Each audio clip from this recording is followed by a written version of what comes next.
তোরা আমাকে বললি যে আমি পিকনিকে যাচ্ছি, আর এখানে কামলার বাচ্চা বাসায় এসে তুই মুড়ি খাচ্ছিস।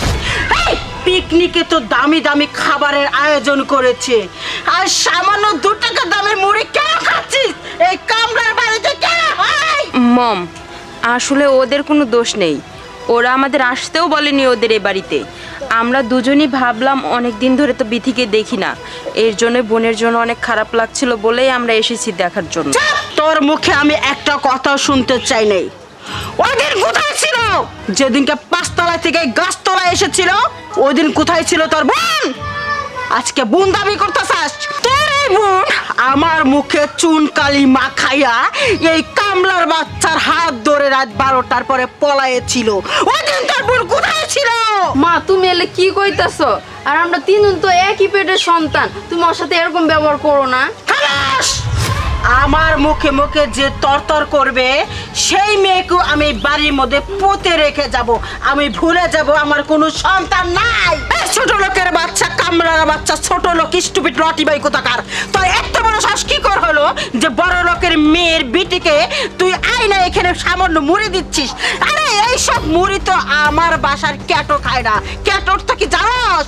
বিড়াল। ওই বিড়ালকে আমি দুধ কলা খাওয়াই আর বড় বড় দামি দামি মাংস খাওয়াই। মাংস কখনো চোখে দিয়েছিস? আমার সাথে কথা কইলেও 10 বার ভাববি। আহা আম্মা, আপনি এত রাগ করতেছেন কেন? আইসেন, মাথাটা ঠান্ডা করেন, বহেন, আমার ঘরে 4টা ডাল ভাত খাইয়া যাবেন। ছোট লোকের বাচ্চা, তোর এত বড় সাহস? তোর এই মাটির ঘরে বসে আমি 4টা ডাল ভাত খামু, সেটা আবার বুক ফেলাইয়া তুই আমার কইতাছস? বান্দির বাচ্চা, আমার চোখের মধ্যে চোখ রাইখা তোর কথা বলা এত বড় সাহস কে দিয়েছে?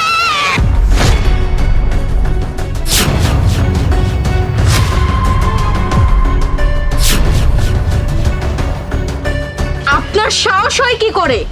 আপনি আমার হাজবেন্ডের গায়ে হাত তুলছেন? আপনি যদি আমার মা না হতেন না, তাহলে এই থাপ্পড়ের জবাব ঠিকই আমি আপনাকে দিতাম। আপনি কোন অধিকারে এই বাড়িতে আসছেন? আপনার তো কোনো যোগ্যতাই নেই এই বাড়িতে আসার। আর আপনি কি যেন বললেন যে আপনার মেয়েরা পিকনিকে আসছে নাকি আমি দাওয়াত দিয়ে এই বাড়িতে নিয়ে আসছি? শুনুন, আমি না আপনার মেয়েদেরকে দাওয়াত দিয়ে এই বাড়িতে নিয়ে আসিনি। আপনার মেয়েরা নিজের ইচ্ছাতেই এই বাড়িতে আসছে। আপনি আমার মা লাগেন। যে সম্মানটা নিয়ে এই বাড়িতে আসছেন ঠিক সেই সম্মানটা নিয়ে এই বাড়ি থেকে চলে যান। আমি আর চাচ্ছি না আপনার সাথে কোনো ঝামেলা হোক আমার। কামলার বইয়ের মুখের গলা দিয়া কথা বাড়াইতেছে কই পড়ছে। বাবারে বাবা, আমি মা লাগি? আর একবার ওই মুখে আমাকে মা বলবি না। আমি তোর মা না, আমি শুধু ওদের দুজনের মা। ও মাই গড, সাথে দেখছি বাচ্চাও নিয়েছে। আচ্ছা, এই বাচ্চারা যখন পৃথিবীতে জন্ম নেবে তখন এই বাচ্চার পরিচয় কি দিবি? তার বাবা বড় একজন ডাক্তার, না বড় একটা ব্যবসায়ী, নাকি একটা কামলা? আরে কামলার বাচ্চা তো কামলাই হবে, ব্যবসায়ী কেন হবে? আবার মায়ের মুখে মুখে তরতর করা হচ্ছে। একদিন এই চাপা অহংকার না সবকিছু ভেঙে যাবে। একদিন এই বিবিসি মুনমুনের পায়ের নিচে তোর আসতে হবে। একটা কামলার লগে ঘর করতেছস না, ফকিনীর বাচ্চা। তোর পিছনে আমার কোটি কোটি টাকা ভাঙছি, তোকে আমেরিকায় আমি লাখ লাখ টাকা খরচা করে আমেরিকা লেখাপড়া করাইছি এই কামলার লগে ঘর সংসার করার জন্য। এইখানে আর আমি এক মুহূর্ত থাকবো না, তোরা চল। মম, অফিস থেকে ম্যানেজার ফোন করেছে, কথা বলো। হ্যাঁ বলুন ম্যানেজার সাহেব, কি হয়েছে কুইক?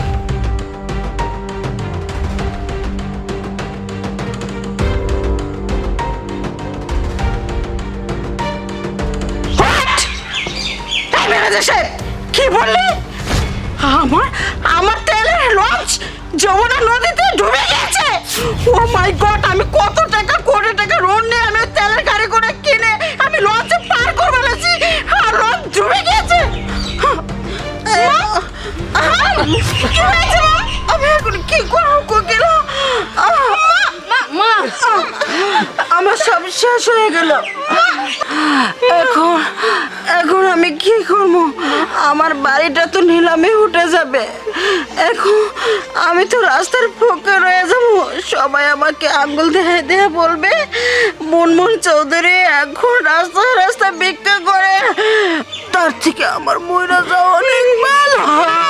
মা, আমি তোমার এই কষ্টের সময় কথাগুলো বলতে চাইছিলাম না। একটা জিনিস মা খেয়াল করে দেখছো?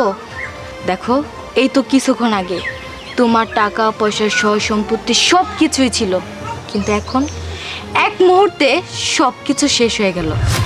শোনো মা, লাখে আল্লাহ মারে কে, ওই যে কথায় আছে না, নদীর একুল ভাঙে অকুল করে, এই তো নদীর খেলা। সকালবেলা কোটিপতি, ফকির সন্ধ্যাবেলা। তুমি এখন একদম পথে বসে গেছো, তোমার আর কোনো কিছুই নেই, তোমার থাকার মতো জায়গাটাও নেই। আর তুমি তুমি কতই না অহংকার করেছো তোমার টাকা পয়সা, তোমার সয় সম্পত্তি নিয়ে। কোথায় গেল তোমার এইসব অহংকার? কোথায় গেল তোমার এইসব টাকা পয়সা? বলো। আমার আর লজ্জা দিস না, আমি যে অন্যায়টা তোর সাথে করছি, তোর সামনে আল্লাহ আমারে শাস্তি দিচ্ছে, আমি শাস্তি পাইয়া গেছি।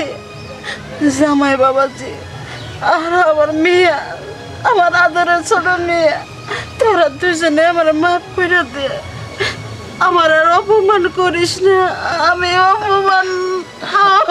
না না মা, তুমি আমাদের কাছে কেন মাফ চাইতেছো? হাজার হইলেও তুমি তো আমার মা, দুইটা কথা বললেও সবকিছু সহ্য করে নিতে পারবো, কারণ তুমি আমার মা। আম্মা জান, যা হবার হয়েছে, দুটো কথা তো আপনার মেয়ে কইছে, আপনি যা কইছেন আমরা কিছু মনে নেইনি, সব ভুলে গেছি। আমার যা আছে আমি এখন থেকে হিডেই আপনার করে দিয়ে একসঙ্গে সংসারের মধ্যে থাকমু খামু, কি কও? হ মা, তুমি যদি কিছু মনে না করো তাইলে তুমি তোমার এই কামলা জামাইয়ের বাড়িতে থাকতে পারো। জামাই বাবাজি, এত কিছুর পরও তুমি তোমার বাড়িতে আমার ঠাই দিবে? আম্মা